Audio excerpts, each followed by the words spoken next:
Le travail à l'aide d'un système de caméras tractées permet un échantillonnage benthique efficace. Cette vidéo informative, étape par étape, démontre comment installer, déployer et opérer une caméra SkiMonkey ainsi que comment suivre les procédures post-déploiement. En premier lieu, un aperçu du système. Le système benthique de caméra SkiMonkey est une caméra passive tractée et montée sur une armature en acier inoxydable reposant sur 2 skis de 10 cm de largeur. Il s'agit de modules sous-marins comprenant des boîtiers pressurisés montés avec une caméra Canon EOS 760D capturant à la fois des vidéos et des images fixes équipées de 2 lumières DEL et de flash pour illuminer le fond marin, ainsi que 3 lasers mis à l'échelle afin de redimensionner de manière quantitative les images du fond marin. Les boîtiers pressurisés sont inclinés à 45 degrés par rapport au plan horizontal et se situent à environ 90 cm au-dessus du substrat. Un enregistreur Micro 4 CTD est également fixé à l'armature de la caméra. Celui-ci enregistre le degré de salinité, la température et la profondeur pendant le transect de la caméra. Une autre sonde est fixée au cadre pour recueillir les données concernant l'oxygène dissous. La caméra SkiMonkey est alimentée par une banque de batteries rechargeables et pèse environ 450 kg.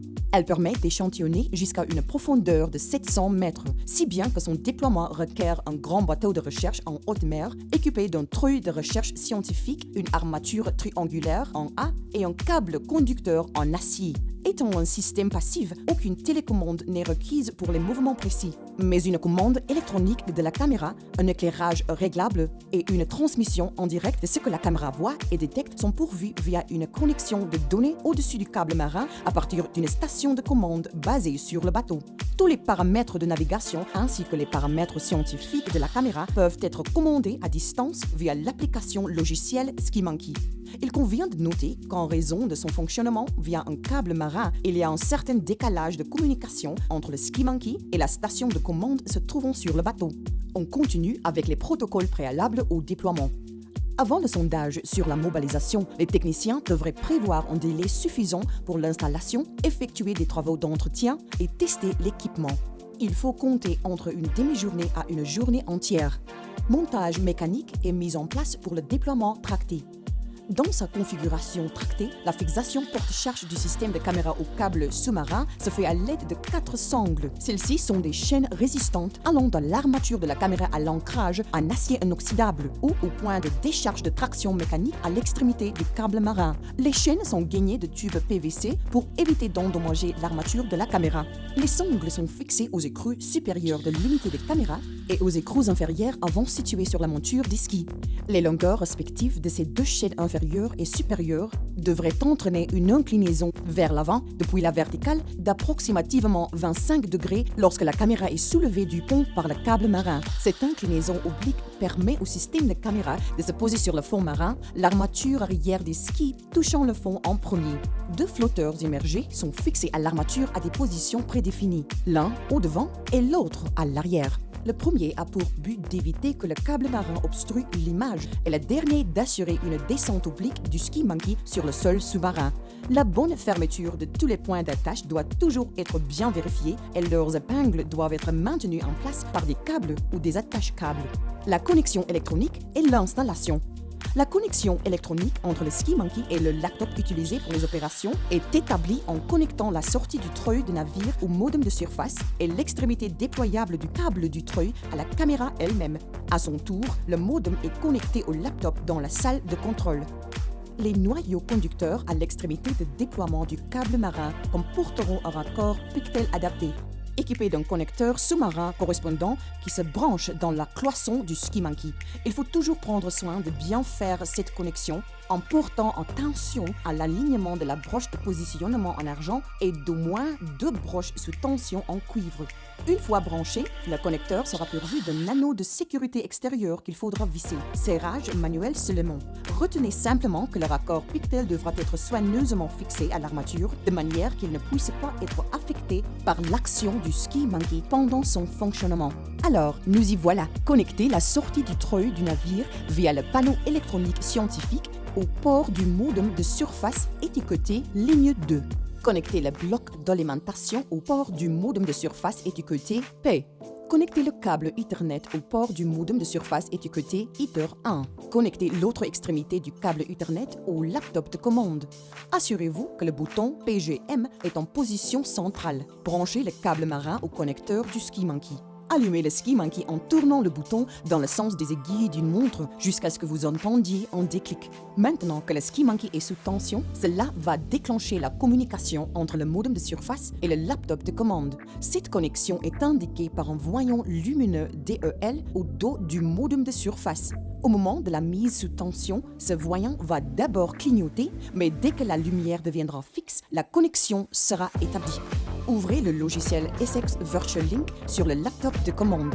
Initialement, la liste sera vide, mais au fur et à mesure que les systèmes du SkiMonkey sont dénombrés, 3 appareils seront répertoriés. Si le statut de l'appareil n'indique pas « Vous êtes connecté », cliquez sur le bouton droit de l'appareil et cliquez sur « Connexion ». Lancez le logiciel SkiMonkey Controller une fois les 3 appareils sont répertoriés et connectés. À partir du menu Fichier, sélectionnez l'option Connexion. Ouvrez le logiciel DSLR Remote Pro. Ce dernier devrait automatiquement se connecter à la caméra SkiMonkey. Si la connexion ne se fait pas, cliquez sur Caméra et ensuite sur Connectez-vous à la caméra. Assurez-vous que l'heure et la date soient synchronisées avec l'heure du bateau. Ceci se fait en naviguant sur Caméra et allez ensuite sur Réglage du jour et de l'heure et Utilisateur. Ouvrez la fenêtre Temps réel en cliquant sur Caméra et ensuite sur Temps réel. N'oubliez pas de toujours veiller à ce que les images ne soient stockées que sur la caméra. Pour cela, cliquez sur Caméra et puis sur Enregistrement sur la caméra uniquement. Prenez une photo en prévisualisation pour vous assurer que la caméra fonctionne par le modem de surface. Pour cela, appuyez sur la touche F9 ou bien sur le bouton Prévisualisation dans le coin supérieur droit de la fenêtre du logiciel DSLR Remote Pro. Faites un essai sur le pont pour s'assurer que les spots DEL ainsi que les lasers s'allument et s'éteignent. Pour conserver de l'énergie, il est recommandé d'éteindre les spots DEL jusqu'à ce que le SkiMonkey se soit posé sur le fond marin. N'oubliez pas que les lasers du SkiMonkey peuvent provoquer de graves lésions oculaires. Par conséquent, veillez à ce qu'ils soient éteints avant le déploiement et avant que le SkiMonkey fasse surface. Étape suivante, le mode opératoire. Le déploiement du SkiMonkey se produit à partir de l'étrave du navire à l'aide d'une armature triangulaire en A pour descendre la caméra jusqu'au fond marin. Une fois le fond marin atteint, le dispositif est remorqué derrière le navire à la vitesse de 0,5 à 1 nœud pendant environ 30 minutes, durant lesquelles les images et les vidéos sont enregistrées le long d'un transect d'environ 300 mètres. Une succession de photos fixes et sans chevauchement sont prises pendant que la caméra se déplace et que les conditions le permettent. Des données sont enregistrées dans le stockage interne de la caméra pour un téléchargement ultérieur. Chaque transect représente une station, résultant en une série d'environ 100 à 150 photos obliques ainsi qu'une vidéo, avec les données environnementales associées. Descendre à la profondeur de travail. Déterminer la faisabilité du déploiement à l'emplacement indiqué avec le capitaine responsable du bateau en tenant compte du relief, de la météo, de la manœuvrabilité ainsi que la profondeur. Une fois qu'une topographie et une profondeur appropriée du fond marin ont été respectées sur l'écoussondeur, le SkiMonkey peut être mis à l'eau. Informez le personnel navigant que vous êtes prête pour le déploiement et attendez confirmation que le bateau a atteint la vitesse de déploiement et se rapproche de la ligne d'exploration. À la suite du signal de déploiement, l'équipage de pont prévu doit utiliser le treuil et des perches pour soulever et guider le SkiMonkey dans l'eau au moment où le bateau commence à être propulsé en avant vers le début de la ligne d'exploration. L'équipage de pont doit limiter un potentiel basculement et impact du SkiMonkey contre le bateau. Au cours de la descente, contrôlez les relevés de profondeur depuis la surface ainsi que ceux d'altitude depuis le fond marin. Un taux de descente d'1 mètre par seconde est recommandé pour des plongées en profondeur supérieures à 100 mètres. Veuillez noter que le relevé d'altitude depuis le fond marin, enregistré par l'altimètre du SkiMonkey, commencera à donner des résultats réguliers une fois que le SkiMonkey atteindra une altitude de 50 mètres au-dessus du fond marin. Quand le SkiMonkey atteindra une altitude de 10 mètres au-dessus du fond marin, ralentissez la vitesse de descente à 0,3 mètres par seconde. Allumez le laser et les modules d'éclairage en sélectionnant les casques laser et lumière dans le groupe de commande des lumières et des installations électriques. Une fois la caméra posée, informez le capitaine du bateau et l'opérateur de treuil et continuez à bobiner des câbles pour pallier au tangage du navire. Pour prendre des images fixes, réglez les paramètres et mettez au point la caméra à l'aide de l'interface DSLR Remote Pro. Il est conseillé d'utiliser initialement le mode de mise au point manuel pour imposer la mise au point correcte sur le fond marin. Ajustez la mise au point dans la fenêtre d'affichage en direct à l'aide des touches fléchées. Une fois que l'image en temps réel est mise au point, prenez une photo en prévisualisation et attendez le téléchargement des résultats. Répétez ce processus jusqu'à obtention des résultats souhaités. Pour prendre des images fixes à haute résolution, cliquez sur la touche déclencheur dans la fenêtre du DSLR Remote Pro. Utilisez les paramètres d'exposition manuelle ou automatique. Si le substrat est ondulé ou irrégulier, il est conseillé d'utiliser le mode autofocus. Pour l'enregistrement de vidéo, activez le mode vidéo en appuyant sur la touche vidéo dans la fenêtre d'image en temps réel. Puis, cliquez sur la touche enregistrement. Un chronomètre démarrera et affichera la durée d'enregistrement. Autofocus est activé tout au long des 37 vidéos. Des images fixes peuvent être prises pendant l'enregistrement d'une piste vidéo. Pour stopper l'enregistrement d'une piste vidéo, cliquez à nouveau sur la touche enregistrement. Pour revenir au mode de capture d'image fixe, fermez et rouvrez la fenêtre du... Passons maintenant à la vitesse d'utilisation, à l'agencement des câbles et au commencement du transect scientifique. Une fois les paramètres d'exposition et de mise au point sont réglés, le bateau doit s'éloigner à une vitesse de 0,5 à 1 nœud. Cette vitesse va dépendre en grande partie de la houle, du courant, du vent et du type de substrat. Une fois qu'il n'y a plus de mou de câble, surveillez le comportement du câble en connexion directe ainsi que le mouvement initial de la caméra car elle peut avoir atterri dans la mauvaise direction. Si cela se produit, hissez le câble jusqu'à ce que la caméra soit à quelques mètres du fond et tentez de la reposer sur le fond marin une nouvelle fois. Dès que la caméra commence à bouger, déroulez un câble à une vitesse de 0,15 mètres par seconde jusqu'à ce que la bonne longueur de câble souhaitée soit étendue. La longueur de câble à sortir pour un angle de traction de 45 degrés se calcule en divisant la résonance par 0,57, mais elle devra être ajustée aux conditions et à la vitesse du navire. Dès que le mouvement de caméra se stabilise et qu'il n'y a plus de secousses notables, notez l'heure et la position du navire sur la fiche de pont et démarrez le transect scientifique. Les images et les vidéos sont capturées conformément aux objectifs scientifiques. Une fois le transect terminé, contactez le capitaine et l'opérateur de treuil pour la récupération de la caméra. N'oubliez pas que la vitesse de traction peut avoir besoin d'être ajustée en fonction des sédiments, du substrat et des conditions maritimes. Rappelez-vous que des vitesses de traction supérieures à 1 nœud peuvent affecter l'usabilité de la vidéo en raison du flou. Encore une fois, la vitesse de traction devrait être enregistrée sur la fiche de pont. Venons-en à remonter la caméra à la surface. Avant de remonter la caméra à la surface, éteignez le module laser et les lumières DEL.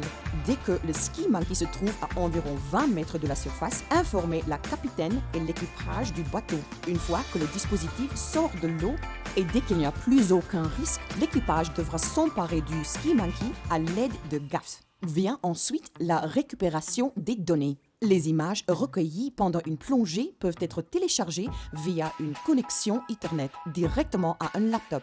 Pour connecter le téléchargement par clé USB, branchez le côté Ethernet du câble de téléchargement rapide dans le port réseau de l'ordinateur correspondant.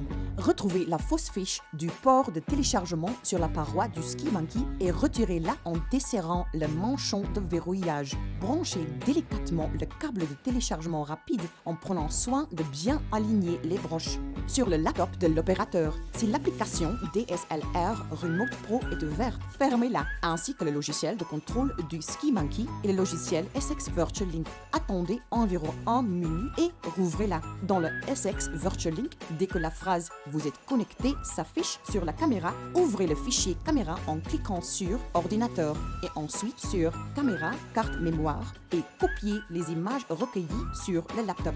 Une fois les images sont récupérées, le contenu de la carte mémoire de la caméra peut être effacé via l'application DSLR Remote Pro en cliquant sur « Caméra » et puis sur formatage de la carte mémoire. Nous recommandons toutefois de sauvegarder les données sur 2 disques durs avant le formatage. Un fichier texte est généré pour chaque déploiement. Ce fichier comprend l'ensemble des données CTD ainsi que les données GPS dans le cas où un GPS serait connecté au laptop utilisé lors des plongées. Des données supplémentaires telles que l'altimètre, la tension de batterie et l'état du système sont également sauvegardées. Le fichier est disponible dans le répertoire de données du logiciel de contrôle du SkiMonkey sur le laptop de l'opérateur. Veuillez télécharger ce fichier et l'enregistrer dans le dossier approprié. N'oubliez pas de reconnecter la fausse fiche au connecteur de téléchargement rapide pour que la caméra soit prête pour la prochaine plongée. Pour terminer, nous allons examiner les protocoles de post-déploiement. Entre les déploiements et pendant la nuit, le SkiMonkey devra être rechargé. Tous les points d'attache et le câble de déploiement devront être inspectés pour s'assurer qu'ils ne sont pas endommagés. Tous les composants rincés à l'eau douce et le mini-CTD rincé et nettoyé à l'aide du détergent Triton X. L'équipement sera alors prêt à être redéployé en toute sécurité et en bon état de fonctionnement afin de maximiser les objectifs de recherche en mer.